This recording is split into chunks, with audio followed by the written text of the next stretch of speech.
Hi, it's Keith from the Evangelical Free Church Stony Stratford, and we're continuing our series of short talks in the Gospel of Luke.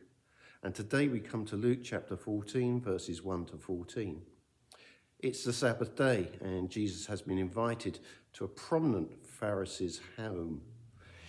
That's not unusual, I suppose, when I'm a guest preacher somewhere else.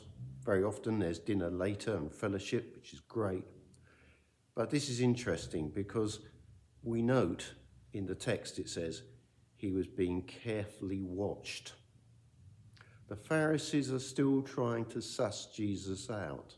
No doubt some had made up their minds about him, and that's seen very much in what happens next. Because Jesus asks the Pharisee, is it lawful to heal on the Sabbath or not? You see, also at the dinner is a man who's got dropsy. It's obviously a setup. They're watching to see if Jesus will heal him. Well, as no one's got anything to say, it says that Jesus took hold of him and healed him and sent him away. And then he makes a point. Verse 5, he asked them, if one of you has a son or an ox that falls into a well on the Sabbath day, will you not immediately pull him out? And we note they had nothing to say. They were trying to invoke the law, which was that you shouldn't work on the Sabbath. But Jesus also points to another part of the law. In Deuteronomy 22, 1 to 4, there's a lot about care of animals. And if you were to see your neighbour's oxen or donkey or something like that wandering, or if you saw it fallen down in the road or in a ditch, you were to get it out. And Jesus makes the point. Care for animals and human beings it doesn't depend on what day it is. Jesus makes the point that doing good, in a sense, I remember doing some writing on that part of Deuteronomy. I think I called it care in the community. Care in the community of God's people was far more important. Then Jesus is watching what's going on, and it's interesting to note what he notices. Verse 7, when he noticed how the guests picked places of honour at the table, he told this parable. When someone invites you to a wedding feast, do not take the place of honour, for a person more distinguished than you may have been invited. He's making the point, isn't he? You could easily find yourself chucked out of your seat, and that would be an embarrassment because someone's more important than you. Far better, Jesus says, to take a place that is not so honourable and then someone to show you to a better seat in the long run. Here's a lesson in humility. You see, the Pharisees were very much looked up to by the people. If we've been around sort of church things for years and we've heard teaching on the Gospels, we tend to think of the Pharisees as the bad guys, but they were seen really as the religious elite. They would have been very respected. And when someone's respected, there's a danger they start to take advantage of it. Well, Jesus says, don't. Be humble. Don't put yourself forward. He says, as I've already noted, verse 10, but when you are invited, take the lowest place. So when your host comes, he will say to you, friend, move up to a better place. Then you will be honoured in the presence of your fellow guests. And then he sums it up this way. For everyone who exalts himself will be humbled, and he who humbles himself will be exalted. So, firstly, do good, regardless of the day. Be humble.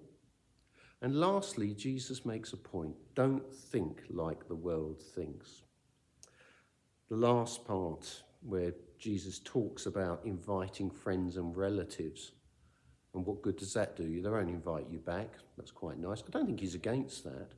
But he's basically saying, don't think like the world thinks. He says this, verse 13. But when you give a banquet, invite the poor and crippled, the lame, the blind, and you will be blessed. Although they cannot repay you, you will be repaid at the resurrection of the righteous. Jesus makes this point. The world always thinks, and people of the world think about what they can get out of a situation. We are not to think like that. Does that automatically mean we go and pick the first immediate person we come across who's homeless off the street and invite them round? Well, we can.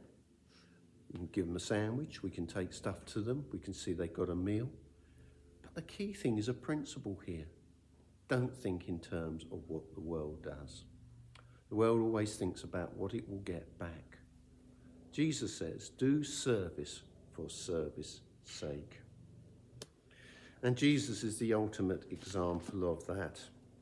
Paul, when he's writing to the Philippian church in chapter 2 of the letter to the Philippians and verse 5, he says this, your attitude should be the same of that of Christ Jesus, who being in very nature God, did not consider equality with God something to be grasped, but made himself nothing, taking the very nature of a servant and being made in human likeness.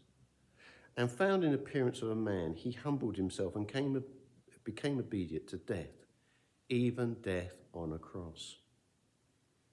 What's Paul saying here? Jesus humbled himself.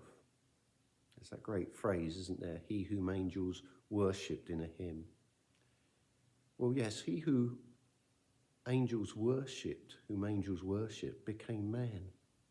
And the interesting word that's used here is doulos. He became a servant, a bond slave. That's interesting. It's not quite the same as a usual slave. It's one who particularly looks after their master's needs. So Jesus volunteered to give up his divinity, to become man, to be obedient, even unto death.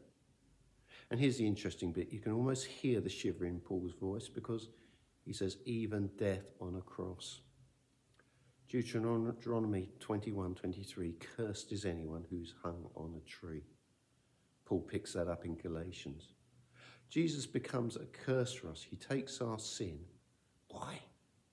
So that we might be given his righteousness. Now that's humility and that's servanthood. Thank you so much for listening.